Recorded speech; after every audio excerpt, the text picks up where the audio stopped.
भक्तजनों, माताओं, बहनों, सादर जय श्री कृष्ण। बोलिए लक्ष्मी नारायण भगवान की जय।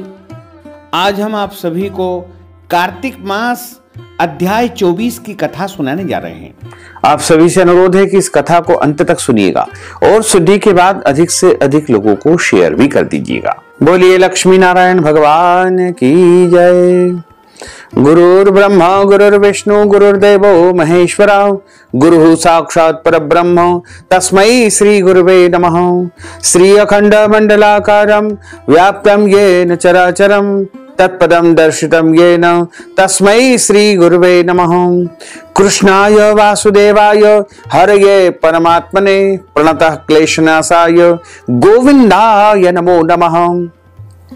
वसुदेव सुतं देवं कंसचाणूरमर्दनं देवकी परमानंदं कृष्णं वंदे जगद्गुरुं। बर्हपीडं नटवर वपुः कर्णयोः कर्णिकारं बिभ्रद्वास कनककपीशं वैजयन्तीं च मालां। रन्ध्रान् वेणोर्धरसुधया पूरयन् गोपवृन्दैः वृन्दारण्यं सपदरमणं प्राविशत गीतकीर्तिः। जय जय श्री राधा रमण, जय जय नवल किशोर, जय गोपी चित चोर प्रभु, जय जय माखन चोर। मात मेरी श्री राधिका, पिता मेरे घनश्याम, इन दोनों के चरणन में मेरा बारंबार प्रणाम, मेरा बारंबार प्रणाम, मेरा बारंबार प्रणाम। मोहिनी मूरत श्याम की वो मन रही समाय, जो मेहंदी के पात में लाली रही समाय। धन यौवन एक दिन उड़ जाएंगे जैसे उड़े कपूर, मन मूरख तू राम भज क्यों चाटे जगधूर। राम कृष्ण दो एक है अंतर नहीं निमेष, इनके नयन गंभीर है उनके चपल विशेष, उनके चपल विशेष। बोलिए श्री वृंदावन बिहारी लाल की जय, गोपाल कृष्ण भगवान की जय, श्री गिरिराज धरण की जय, श्री बाल कृष्ण लाल की जय, श्याम सुंदर श्री यमुने महारानी की जय, जगत गुरु श्री वल्लभाधीश की जय, गोसाई जी परम दयाल की जय, श्री गुरुदेव की जय, लाडले लाल की जय, आज के आनंद की जय। श्री नारद जी बोले कि हे राजन, अब मैं तुम्हें दीपावली पूजन की विधि विस्तार पूर्वक बताता हूँ। नारद जी ने कहा कि हे राजन, कार्तिक माह के कृष्ण पक्ष की अमावस्या को दीप मालिका करने से दरिद्रता का विनाश हो जाता है, घर में संपन्नता आती है। इस संबंध में एक कथा सुनाता हूं, ध्यान पूर्वक सुनो। थुरसेन नामक देश में सत्य शर्मा नामक एक अत्यंत दीन और दरिद्री ब्राह्मण निवास करता था। उसके मन में सदा धन की लालसा बनी रहती थी। उसकी सदा यही इच्छा थी कि उसके पास बहुत धन हो, जिसे वह यज्ञ, दान एवं पूजा पाठ आदि कार्यों में खर्च कर सके। इसके लिए वह सदैव देव पूजन में व्यस्त रहता था, बाकी समय में कठोर परिश्रम किया करता था। मगर दरिद्रता थी कि पीछा ही नहीं छोड़ रही थी। तब दुखी होकर उसने एक विद्वान से दरिद्रता से मुक्ति पाने का उपाय पूछा। विद्वान ने उसे बताया कि भगवान शिव की आराधना करे। ब्राह्मण ने सच्चे हृदय से भगवान शिव जी की आराधना प्रारंभ कर दी। जब 1 साल व्यतीत हो गया तो एक दिन उसकी आराधना से प्रसन्न होकर के भगवान शिव ब्राह्मण का रूप धारण करके उसके पास आए और बोले कि हे विप्र, धन प्राप्ति के लिए तुम राजा के पास जाकर के उससे एक वरदान मांगो कि कार्तिक की अमावस्या को तुम्हारे सिवा कोई भी अपने घर में दीपक न जलाएं। वरदान पाने के बाद क्या करना है, यह सब समझा करके ब्राह्मण देव चले गए। तत्पश्चात ब्राह्मण राजा के पास पहुंचा और राजा से वरदान मांगा। तब राजा वचनबद्ध हो गया तो ब्राह्मण ने अपने मन की बात उससे कही कि कार्तिक की अमावस्या को मेरे सिवाय कोई भी अपने घर में दीपक न जलाए। वचनबद्ध हुए राजा को उसकी बात स्वीकार करनी पड़ी और उसने नगर भर में ढिंडोरा पिटवा दिया कि कार्तिक अमावस्या की रात में कोई भी अपने घर में दीपक न जलाएं। फलस्वरूप राजा की आज्ञा के अनुसार जब अमावस्या आई तो किसी ने भी अपने घर में दीपक न जलाया। रात में जब लक्ष्मी जी नगर में आई तो पूरा नगर अंधेरे में था और एक ब्राह्मण का घर खूब सजा धजा और दीप मालिकाओं से जगमग देख करके प्रसन्नता से उसके घर में जाने लगी। किंतु ब्राह्मण ने उनका मार्ग रोक दिया और बोला कि हे भद्रे, तुम्हारा पति अति कठोर है और तुम अत्यंत चंचला हो, इसलिए मेरे घर में प्रवेश मत करो।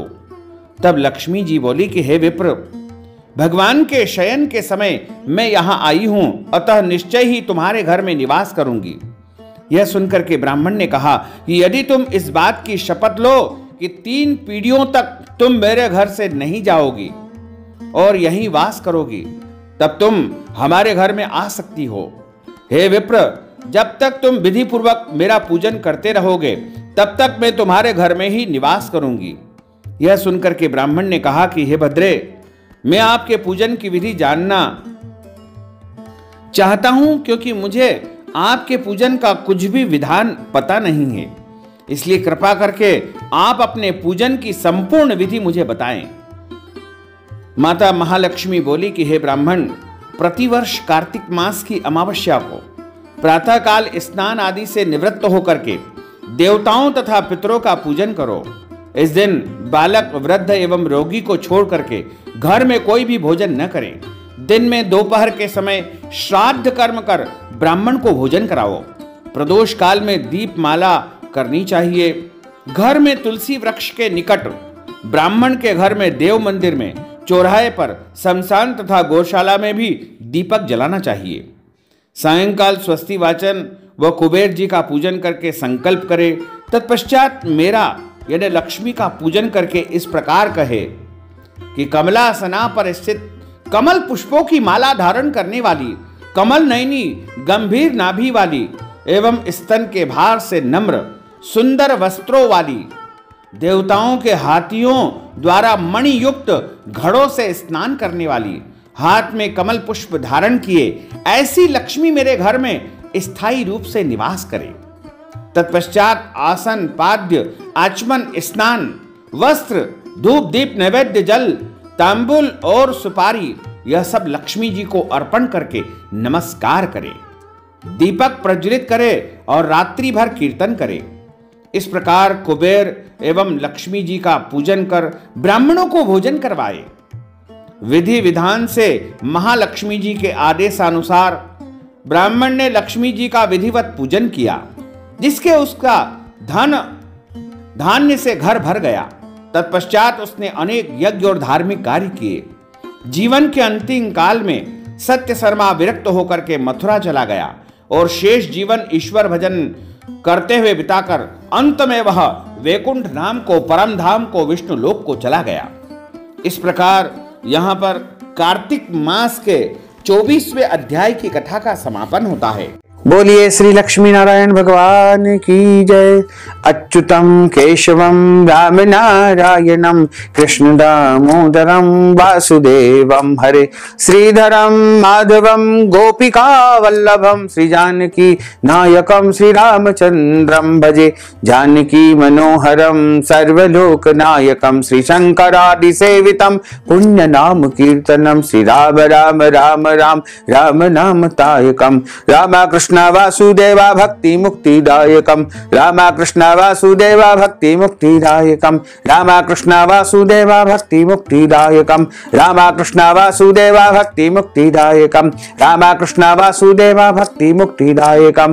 बोलिए श्री लक्ष्मी नारायण भगवान की जय। श्री वृंदावन बिहारी लाल की जय। गोपाल कृष्ण भगवान की जय। श्री गिरिराज धरण की जय। श्री गोवर्धन नाथ भगवान की जय। श्री श्याम सुंदर यमुने महारानी की जय, जगत गुरु श्री वल्लभाधीश की जय, गुसाई जी परम दयाल की जय, श्री गुरुदेव की जय, लाडले लाल की जय। धर्म की जय हो, अधर्म का नाश हो, प्राणियों में सद्भावना हो, विश्व का कल्याण हो, सनातन धर्म की जय हो, गौ माता की जय हो, नगर बस्ती की जय हो, आज के आनंद की जय हो, कल के आनंद की जय हो, परसों के आनंद की जय हो, बरसों बरसों के आनंद की जय हो। ओम नमः पार्वती पते, हर हर महादेव हर, काल हर, कंटक हर, दुख हर, दारिद्र हर, आनंद की लहर कर। साथ ही आप सभी से अनुरोध है कि हमारे इस ज्ञानवर्धक वीडियो को अधिक से अधिक लोगों को शेयर करिएगा, लाइक करिएगा, कमेंट करिएगा। और यदि अभी तक आपने सब्सक्राइब नहीं किया है तो अभी और इसी समय सब्सक्राइब कर लीजिए, ताकि इसी प्रकार की ज्ञानवर्धक वीडियो सबसे पहले आपको प्राप्त हो सके। आपको और आपके पूरे परिवार को सादर जय श्री कृष्ण, सादर धन्यवाद।